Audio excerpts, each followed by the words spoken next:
તો હવે સમાચારોના વચ્ચે એક હજી પણ મોટા અને મહત્વના સમાચાર સામે આવી રહ્યા છે। મહેસાણાથી જણાવી દઈએ, મહેસાણામાં ભાજપ ઉમેદવારના કાફલા ઉપર હુમલો કરવાની ઘટનાઓ સામે આવી છે। જો આપણે વાત કરીએ તો મગુના રામનગર વચ્ચે અજાણ્યા શખ્સોનો પથ્થરમારો સામે આવ્યો છે। કાર્યકર પંકજ પટેલના માથાના ભાગે તેમની ઈજાઓ થઈ છે અને ઈજાગ્રસ્તને હાલ હોસ્પિટલમાં ખસેડવામાં આવ્યો છે। જે હિસાબે માહિતીઓ સામે આવી રહી છે તે માહિતી પ્રમાણે જણાવી દઈએ તો મહેસાણા જિલ્લામાં મગુના તાલુકા પંચાયત બેઠકને લઈને તણાવ વચ્ચે ભાજપના ઉમેદવારના કાફલા ઉપર હુમલાની ઘટના સામે આવી છે।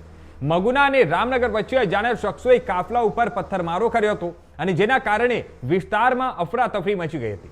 આ હુમલામાં ભાજપના કાર્યકર પંકજ પટેલને માથાના ભાગે ગંભીર ઈજાઓ પહોંચી હતી અને તેમને તાત્કાલિક મહેસાણાની ખાનગી હોસ્પિટલમાં સારવાર માટે ખસેડવામાં આવ્યા છે। હાલ તેમની સારવાર ચાલી રહી છે।